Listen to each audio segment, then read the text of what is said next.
Serious looking bunch out there. A serious looking bunch. Let's turn to 118. 118. If you don't help me out and sing a little bit, we'll have Brother Price come in and sing to you. That scare him out. I think he just thinking about it. I think he done left. So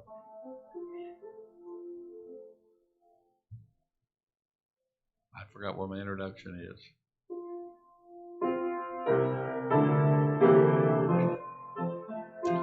His name is wonderful. His name is wonderful. His name is wonderful. Jesus, my Lord. He is a mighty King, Master of everything. His name is wonderful. Jesus, my Lord. He's the great shepherd, the rock of all ages. Almighty God is He. Bow down before Him, love and adore Him. His name is wonderful, Jesus, my Lord. Bow down before Him, love and adore Him. His name is wonderful, Jesus, my Lord. Brother Kermit, would you pray for us?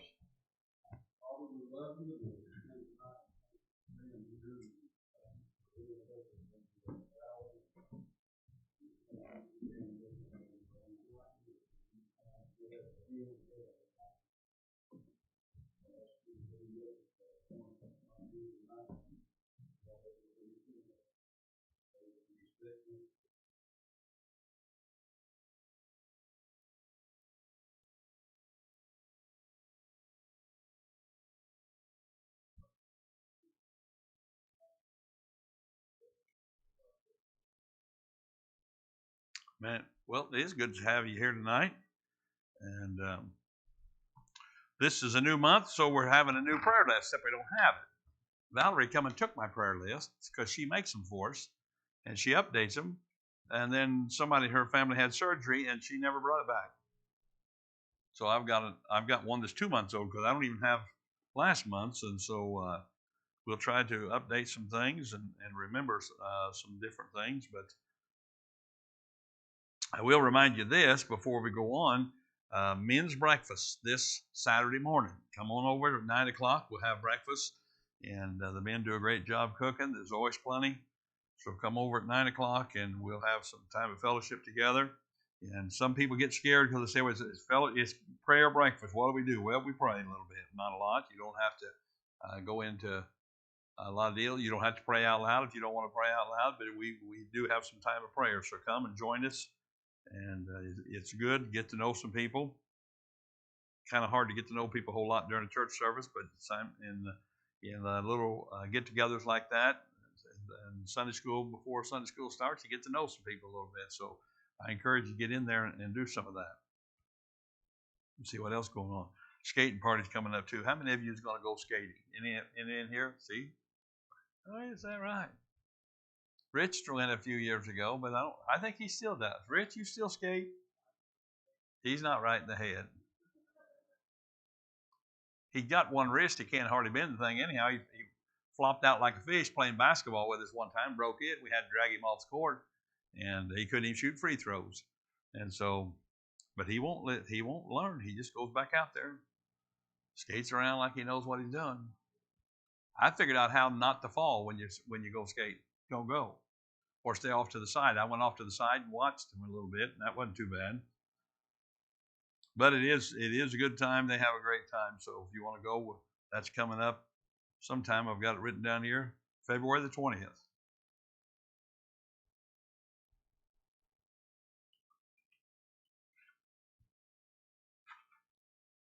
Okay, let's see what's going on our prayer list. I didn't get everybody called that I was intended on calling. Actually, I had several I was going to call today, but I spent a lot of the time on the phone. Pray for Carol Nichols. Mr. Nichols was here Sunday morning. I mentioned a little bit about it.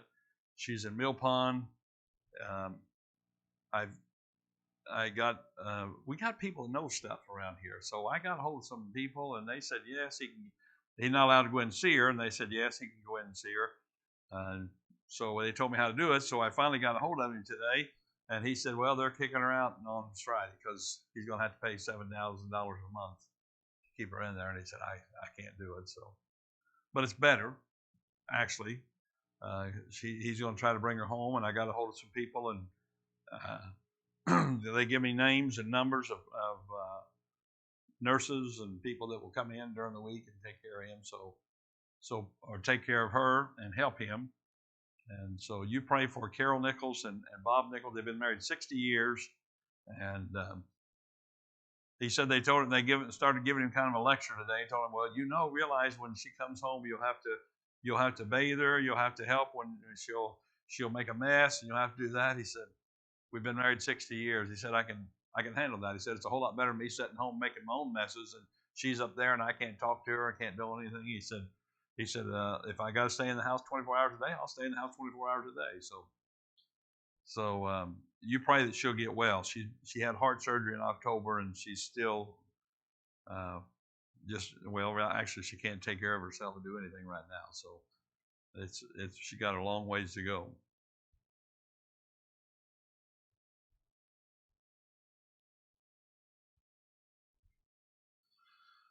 Also, if you put on the right is Chad Receivers. Many of you know who Chad is. He sits back here toward the back on my left side, and his cousin had cancer, and she passed away.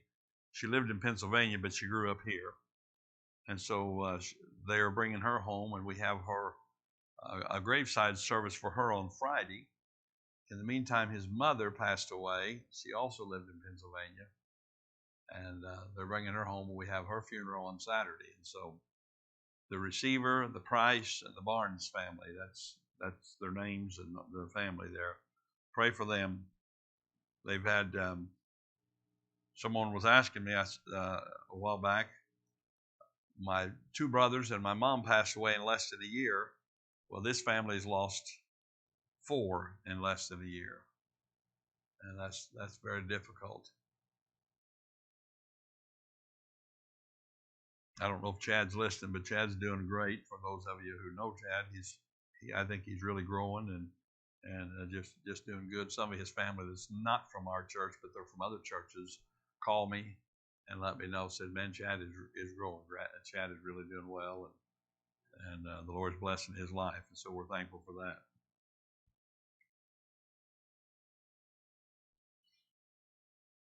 What else is going on? Any stories to tell? Anybody got pictures of a snowman they built this weekend they want to brag about or anything like that? I know this fellow right here. The grandson had him out. It fell over. Well, it was a big one. I can tell you that. When you got grandkids, you got to build snowman. That's the way it is.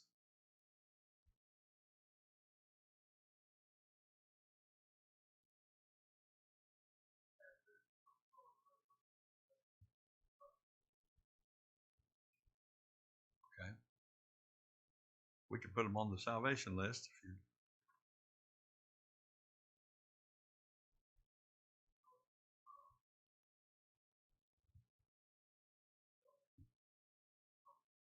Tony, Tom, and Tony. I forgot I got to say this because there's people listening right now. They're going to call me after a while and tell me I did wrong. But put Tom and Tony on the salvation list. And I hope you're thinking, praying, and asking the Lord to put someone burdensome, one on your heart that you could talk to this year, and slowly or quickly, whichever. But work with them. And there's a young man who's been coming for several, actually since back before COVID, and he's been through a lot of troubles and things. And now I'm kind of giving a little bit of mine. I'm supposed to share on Sunday night, but he's still coming. And for a while he was gone, and I contacted him. He moved. He doesn't live around here anymore, but he still comes down here. And I called him, and he said, "Well, I've been battling. I had COVID." He said, "I've had this and that."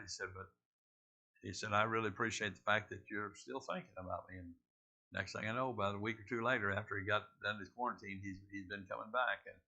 But he did tell me uh, last year at one time when we was talking about different things that he's never been saved. He's not ready yet, but you keep coming to church. If you don't want to get saved, coming to church all the time is the wrong place to be, because you'll get under conviction. And so he's a good young man. I'm praying a lot for him and trying to talk with him. And but I just hope that the Lord gets hold of his heart. His parents, their church closed down for COVID, never opened back up. So last I heard, they were still watching online. They're pretty devout Christians and Baptists, all the same in one. And so they really enjoyed the services after he showed them how to pick us up on YouTube. Except for the singing. Zach, you need to sing so people will like it. I'll get you on the schedule.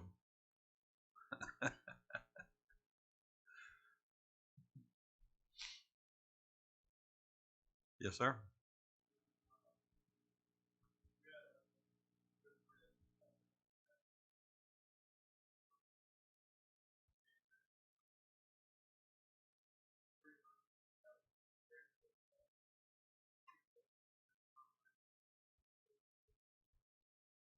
Yeah.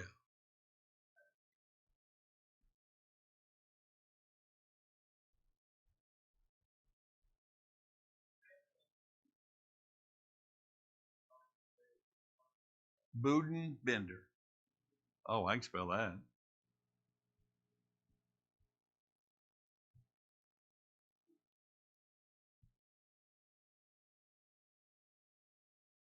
Just like it sounds. Buden Bender.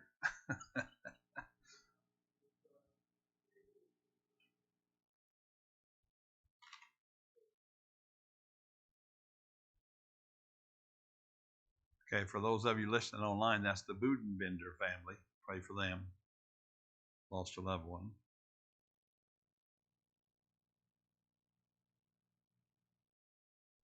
And we are going to be moving to our new building here, not this week, probably not next week, but it's getting closer. We probably could get there by next week, but it's going to put the rush on us because then we got to get all of these seats and all of these speakers and all of this stuff over there after between Sunday and the next Sunday. I think that's probably rushing it. If we could have a couple more ladies' work days where they could get some of that done, we might be able to.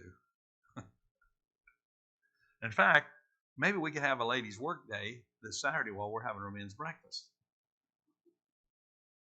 I think that seems pretty reasonable to me. But I could put that down, would you? Make note of that.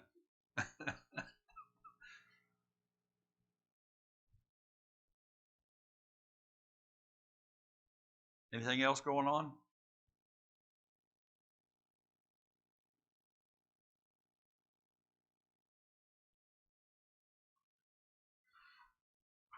Okay, well, we're going to continue the way we've been doing. We will pray at the end. In the meantime, if you want to open your Bibles to Matthew chapter number 7.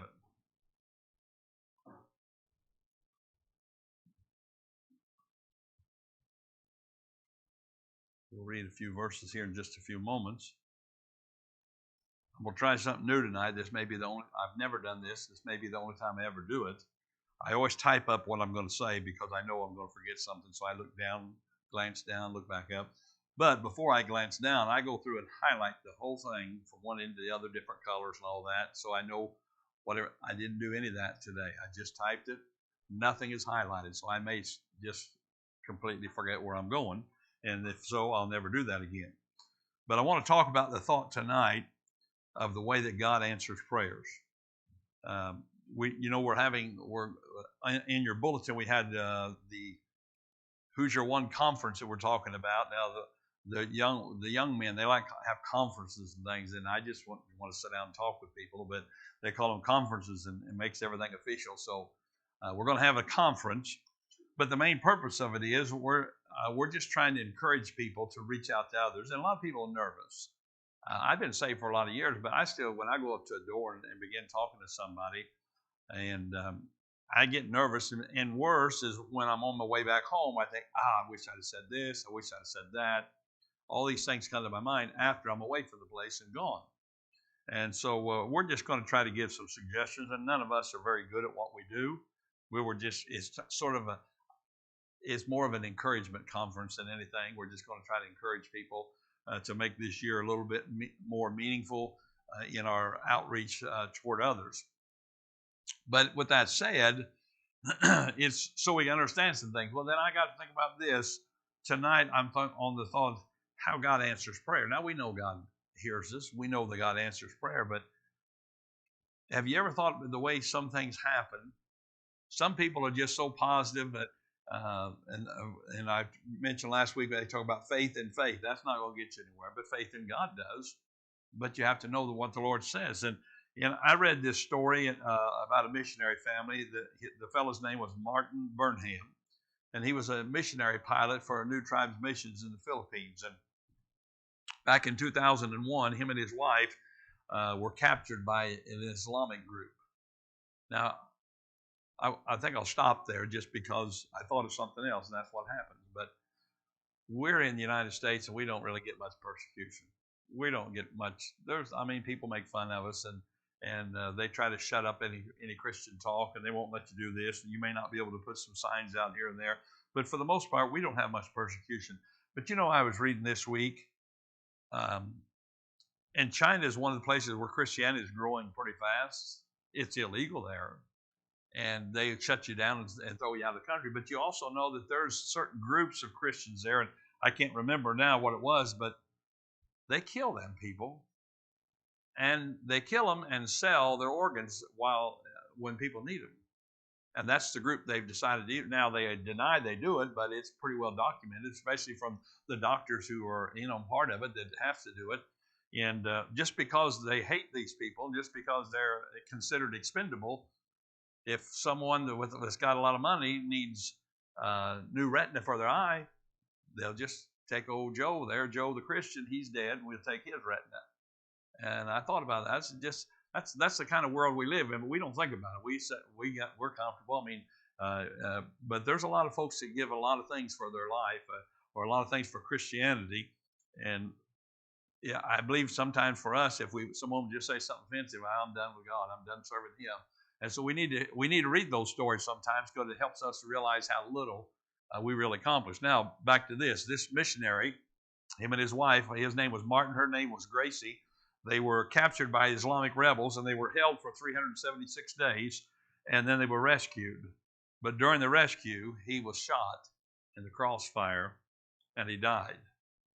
And later, his wife, she wrote these words, and I'm going to read some of what she wrote, and then I'm going to read some at the end what she wrote. But here's what she says. She says, sometimes I wonder, why did Martin die when everyone was praying that he wouldn't?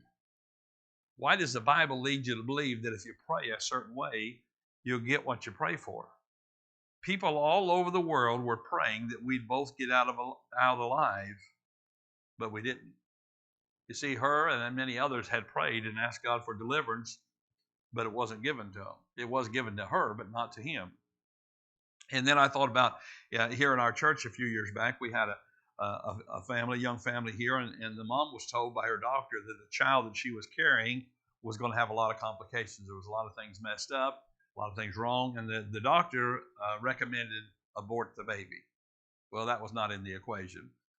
They was not going to do that. But what was in the equation was for us to pray that the doctors would be wrong and the baby would be born and the baby would live. Now, you say, well, that's probably not going to happen. Well, Tim Tebow's a good testimony. His parents, the doctor told them to abort him too because there was things wrong with him. Well, there was nothing wrong with him. It was all wrong. So it does happen sometimes. But the doctors in this case were right, and the baby only lived a short time and it died.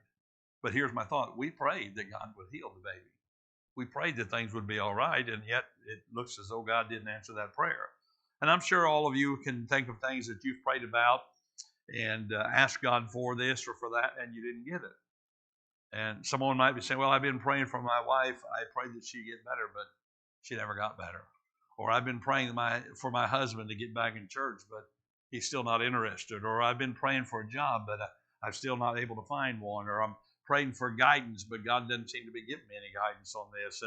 And one particular, I remember a lady saying, I was praying for a baby, but I've had several miscarriages, but I don't look like I'm ever going to have a baby. So you could just fill in the blank. You could say, I've been praying for whatever, but God's not giving it to me. And there's a lot of examples, but the fact is, it just seems like sometimes God doesn't answer. And so my thought tonight, and I'll get to it here in a second, is how does God answer prayer? And how can we kind of figure out his pattern? As Brian said the other day, which it sounds a little bit disrespectful in some way, but God is predictable because he tells us things he'll do if we do certain things. He tells us things that'll happen. So we ought to be able to figure that out. But I've got a couple books in my office by a fellow named Robert Murray McShane. He died when he was only 29 years old back in 1843, but he pastored a church in Scotland for about 5 years before that time, and he was a very good speaker, very good writer. He just didn't live very long to get a lot done. But during the early part of his ministry, he did a lot of traveling. I don't know exactly why or how he did that, but he did a lot of traveling. And he wrote back to his church one time on the topic of prayer, and he'd been teaching on prayer. And he remembered something that he wanted to put into the comments, so he wrote this letter. Here's what he said. He said, I do not now remember all the points I was led to speak upon to you, but one I think was entirely omitted. And I mean the subject of answers to prayer. He said, so God has left it for us to meditate on now. And then here's what he wrote. He says, there is nothing that I would have you to be more sure of than this, that God hears and answers prayer.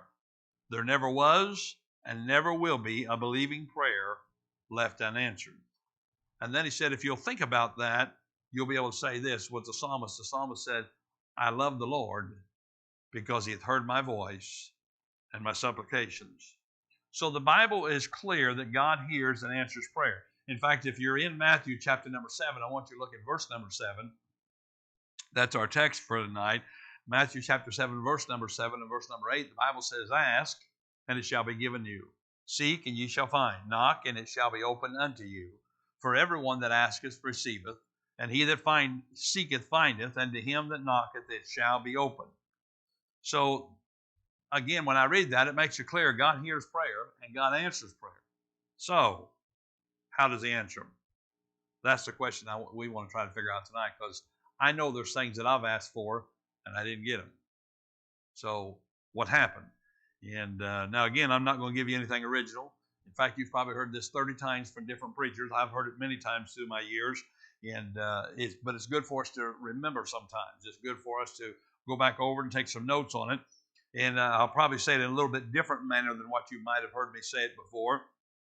So it'll help us to remember it. But again, these are answers I've heard all my life of how God answers prayer. And I would say first, if my request is wrong, then God says no. Believe it or not, as a parent, we do that sometimes to kids. Not very often, but sometimes, especially if they're grandkids. Their request might be wrong and they still get a yes, but for grandkids, that's different. But if my request is wrong, God simply says no. And some things we ask God for are not appropriate. There's a lot of misunderstanding and wrong teaching today about prayer. I was thinking A.W. Pink, and I've got some of his books back there. Here's what he said over 100 years ago, and he said the great majority of the books written and in the sermons preached upon prayer, the human elements fills the scene most entirely. It's the conditions that we must meet and the promises that we must claim, the things we must do in order to get our request granted, and God's claims and God's rights and God's glory is disregarded. And so, again, my thought is we forget that God's got a side when it comes to prayer. I can ask for a lot of things, but if my requests are self-centered or self-serving, then there's a good chance God's going to say no. You're asking wrong. It's wrong. And in some places, you're asking amiss or asking to fulfill your lust. So, I got some examples here. James and John were two disciples. And one day they went to him, and I'm going to read it from Mark chapter 10, but here's what they said. It says, James and John, the sons of Zebedee, coming to him, saying, Master, we would that thou shouldest do for us whatsoever we shall desire. Now, I like the way they say that. Lord, we would you do for us what we want you to do. And now, if it had been me, I'd have said, well, just what is it you want me to do? And that's not exactly the way he said it, but he did say, he said to them, and what would ye that I should do for you? And they said unto him, grant unto us that we may sit, one on the right hand and the other on the left hand in thy glory. But Jesus said to them, you know not what you ask. What happened? He didn't grant their request because it was selfish. They said, Lord, when you get to heaven and you're set up your kingdom, or when you come back to this earth, set up your kingdom, have one of us our seats right here on the right, one here on the left. Let's make us number one and number two. If you do that, and he said no, so it was a bad request. The answer was no. And again, my thought is, if the request is wrong, God says no. It's the same as we ought to as parents. And these same two disciples, again, later on, Jesus was on his way to Jerusalem, and he come by a Samaritan village, and they didn't want him in there. He wasn't welcome there. They didn't like that. Well, they're somebodies. In their mind, they were somebody, and Jesus was definitely somebody. And so when James and John heard that, you remember they're called the sons of thunder. They had a little temper, I think. And so here's what they asked him. They said, Lord, wilt thou that we command fire to come down from heaven and consume them, even as Elias did? They said, Lord, how about let's call fire down and burn these birds up. They won't let us in town. We'll do that. Could I tell you, I probably pray that way a lot of times. If I watch the news for a half hour, when I get done, I'm praying like that. So that's the reason I have to shut the news off, because I want to go out and start fires and burn people and do things like that. Not quite that bad, but what happened? Jesus said, but he turned and rebuked them. Another wrong request. Same two people. They didn't get what they asked for. He didn't just deny it this time. He rebuked them. And my thought, is it possible you and I could ask God for wrong things? I know it is for me, and I know I have. And I know God said no. And I even mentioned one on Sunday that I was just sure about something I'd asked God for years ago. And finally, I was also just as sure that God said no. And I still ask him about it a little bit after that. But so we're capable of making self-centered requests, self-serving, and requests that are short-sighted, materialistic. We're all capable of doing that. And I thought about this. A few years ago, when we were getting ready to build this gym over here, we've been praying that the Lord would open up some avenues so we could enlarge this auditorium. And I thought this would be a good plan because we were pretty full in those days. And I thought we could do this. And we had some people come in and give us some ideas. And we also needed room for our young people next door. So we could have a building for young people. And our thought was we'll build a building for the young people out in this gravel parking lot out here. And I had this thing all figured out. And I'd been praying about it. And I was zeroed in on this. And then all of a sudden, some men in the church, they brought up that the parsonage had troubles. And we need to do away with the parsonage and build another one. And I was sure they was wrong. I knew they was wrong because I knew I was right. Do you ever get there?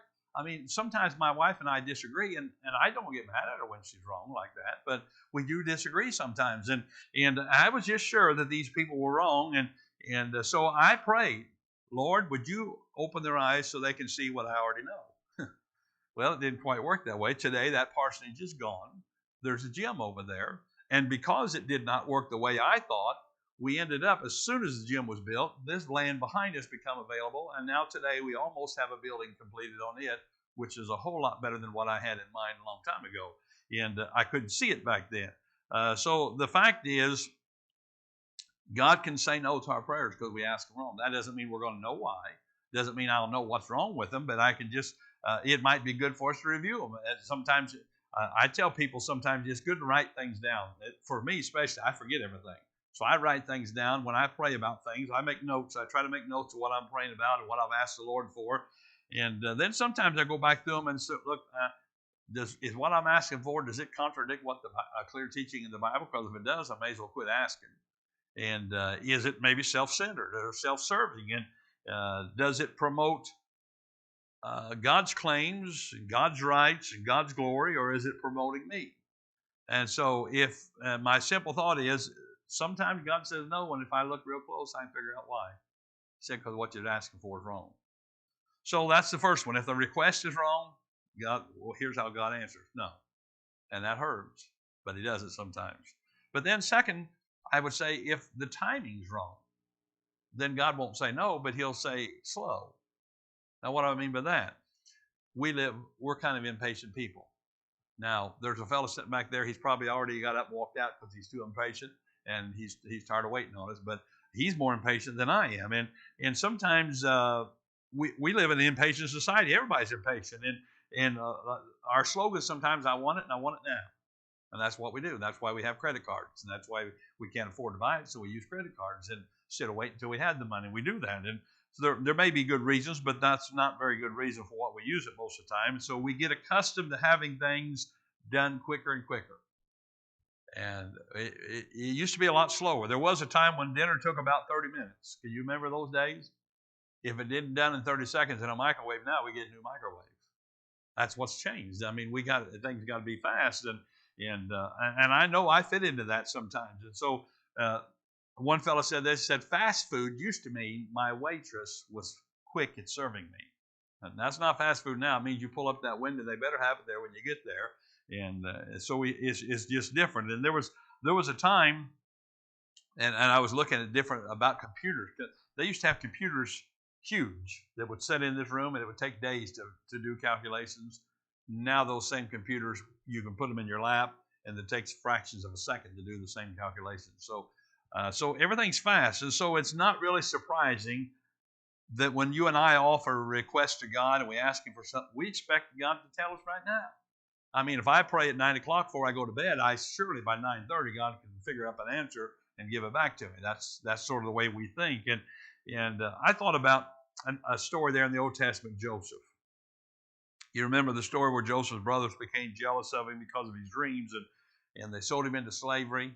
And he ended up in Egypt, where in God's providence, he eventually became the number 2 in command in Egypt. But in my mind, and the Bible doesn't say this, but don't you think when Joseph went there, he started praying, Lord, could you get me out of here? In my mind, he had to say, Lord, this is a whole bad situation here. I mean, I've not really done anything wrong, and get me. I may not be able to go back home. My brothers may hate me, but help me get out of here. And yet, it was 20 years later before he got out there. 20 years later before he was able to save his family, and God used him to rescue his family.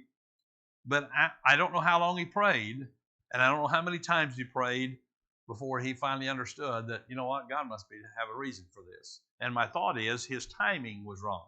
He did get out, but he was probably started praying about 20 years before God took him out. But here's what he said after he got out when he's talking to his brothers. And of course, and I can understand this. If you've done your brother something like these brothers have done, you expect when he has power now and you're still down here, he's going to even that thing up. And that's what they thought. And here's what he said to them. He said, but as for you, ye thought evil against me, but God meant it unto good, to bring to pass, as it is this day, to save much people alive. So somewhere in there, Joseph says, God told me one day it's not time for me to be delivered. It's not time for me to get out of here. I need to stay. And so he stayed. God knows what's best. And his ways, he tells us in Isaiah, my thoughts are not your thoughts, neither are your ways my ways, saith the Lord. For as the heavens are higher than the earth, so are my ways higher than your ways, and my thoughts than your thoughts. So what we have to do is sometimes we know what we're praying for is not wrong. So we just have to trust God, and maybe it's not time for it. Maybe God's, and I thought about this. This is my wife, before we got married, she was praying, Lord, why don't you have him propose to me?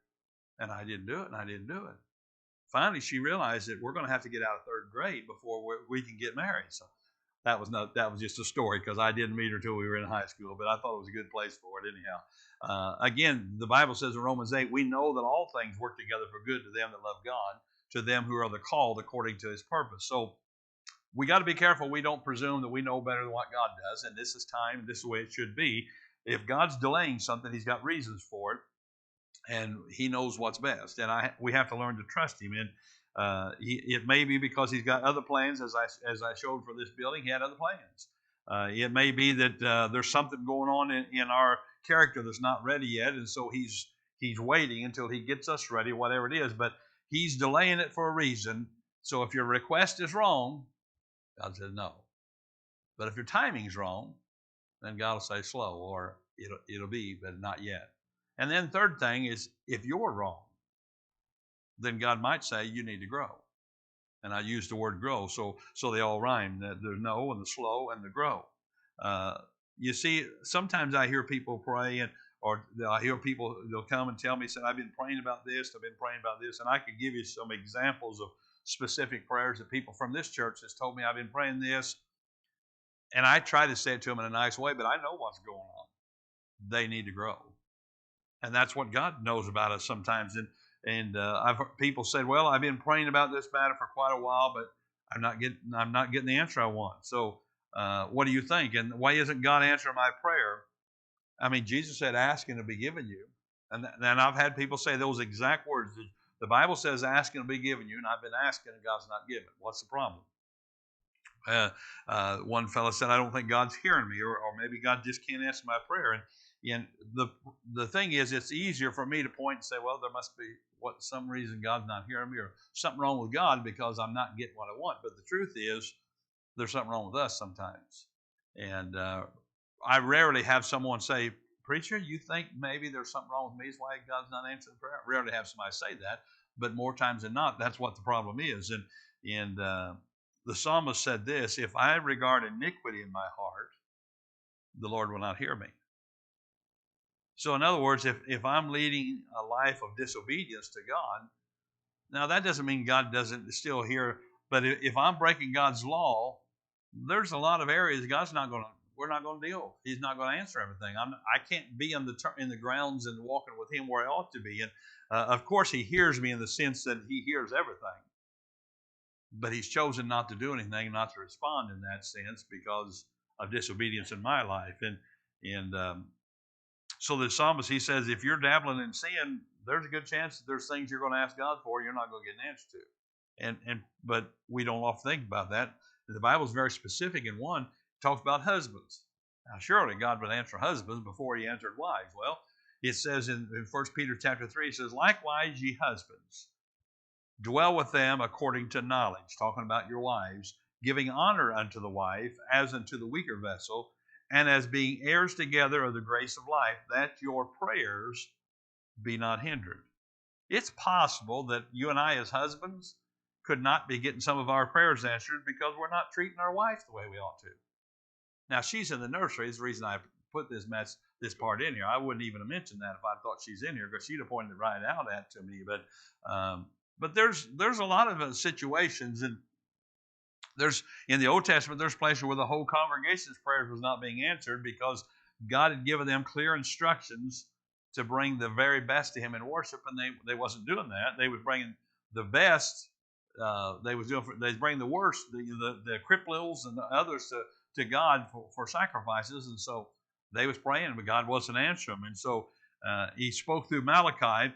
Now I'm not going to read the verses of Malachi. I kind of jotted down the way I would have said it, but they've been praying, and they said, "Well, God, you're not answering our prayers."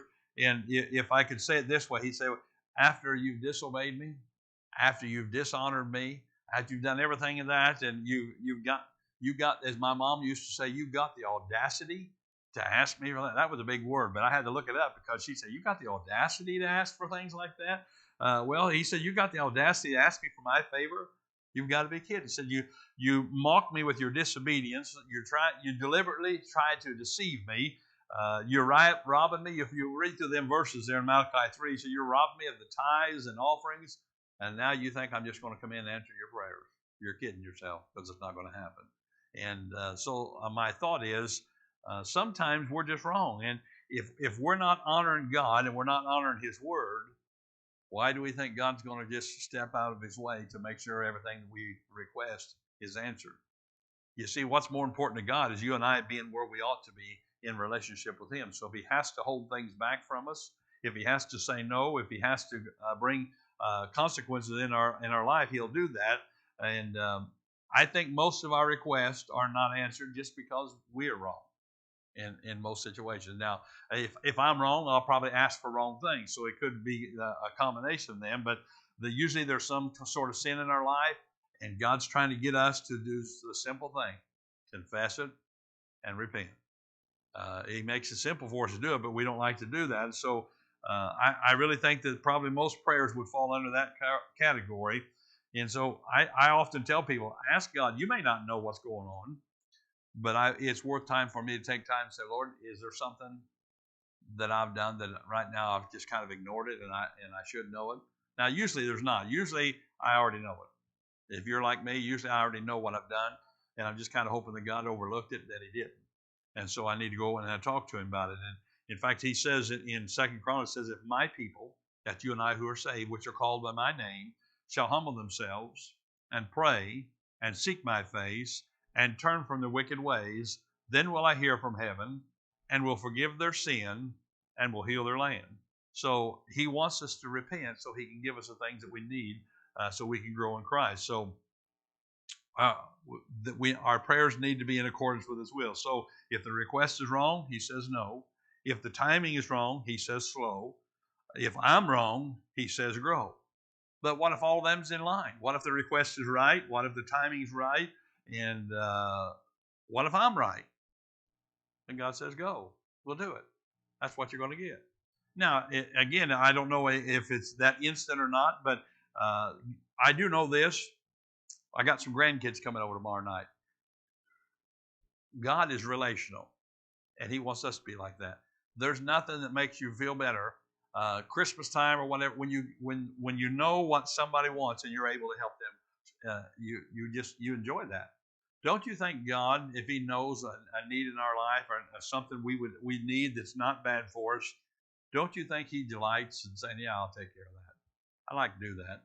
And if we're on the right grounds with Him, we can get those things. And one of the challenges of being a parent is to teach your kids to make the right requests. Now, when kids are little, they want everything. When I was 4 years old, I remember my dad used to go squirrel hunting with a whole bunch of people, and I wanted a gun. Now, I'd have looked real good with a big old 12-gauge double-barrel shotgun walking out through there in the woods at 4 years old. I can picture it now. Dad said, "Shoot that squirrel." I shot the squirrel, and he went back to the house and got me because that's how far it would have drove me with that gun. So I remember asking for things like that, and no, you're not going to get it. And sometimes when you go in stores, as kids, you walk in the front door. As soon as you get in, you see something you want. "Can I have this? Can I have that?"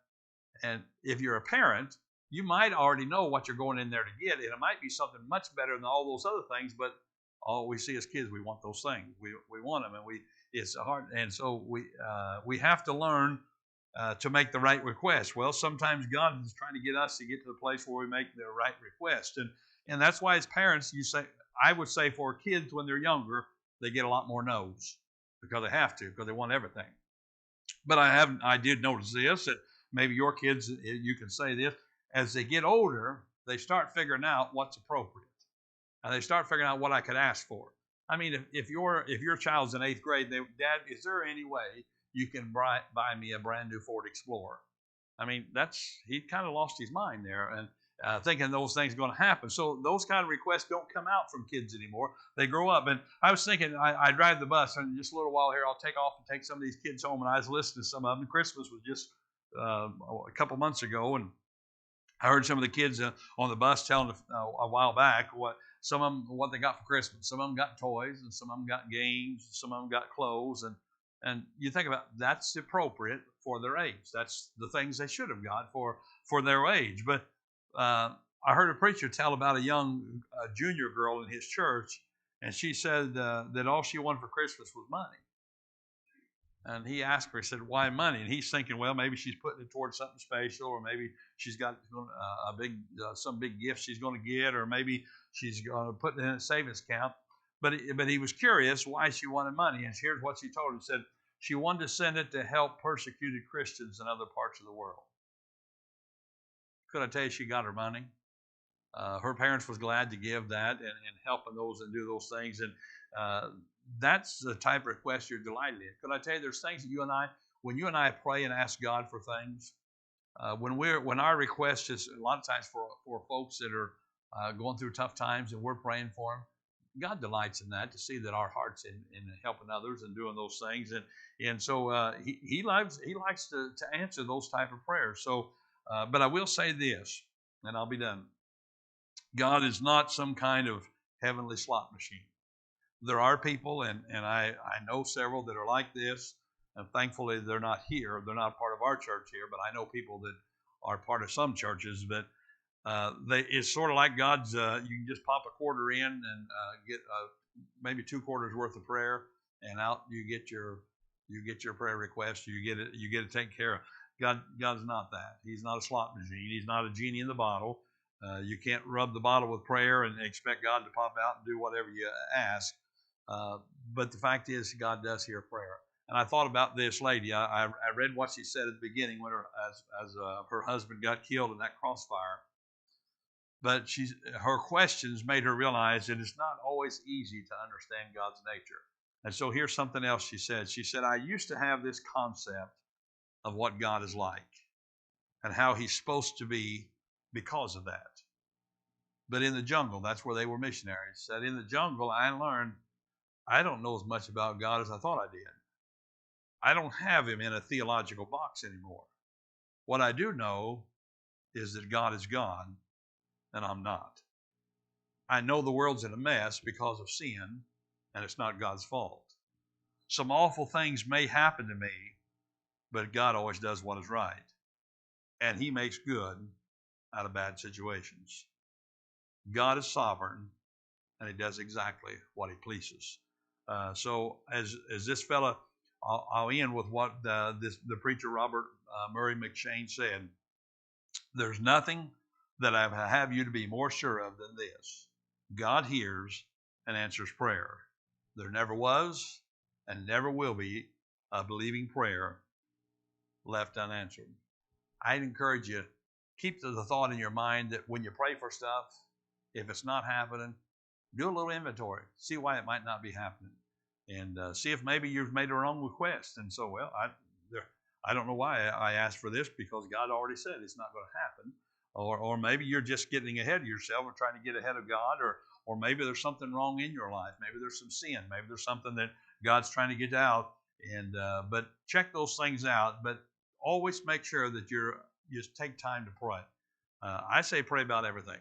Now, I don't pray near as hard about some things as I do others. If I'm making a major decision, I do a lot of praying about it. Now, there's some things that I pray and I ask God, and in a way, I kind of feel like God said, use your common sense on these things, and I'll steer you different if you get messed up.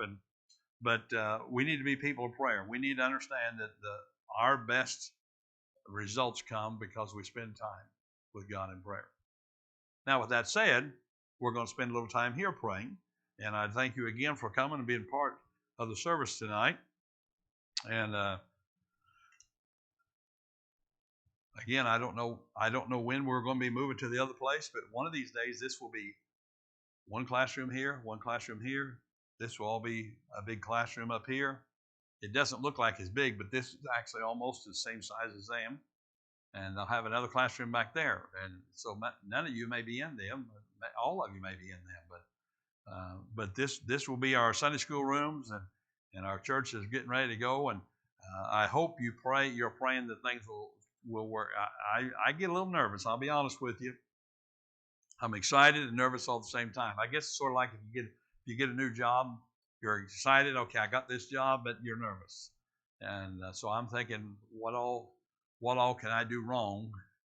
And but I'm trusting that God's going to make things run smooth, and we're looking forward to getting it over there in our new building, and everything's going to happen. So I may call on you one of these days and tell you we need 10 guys down here to start moving stuff, and so be ready, or have a ladies' work day, whichever works best. But we'll get something worked out. You're a fine bunch of people. Thank you again for being here, and let's go to prayer.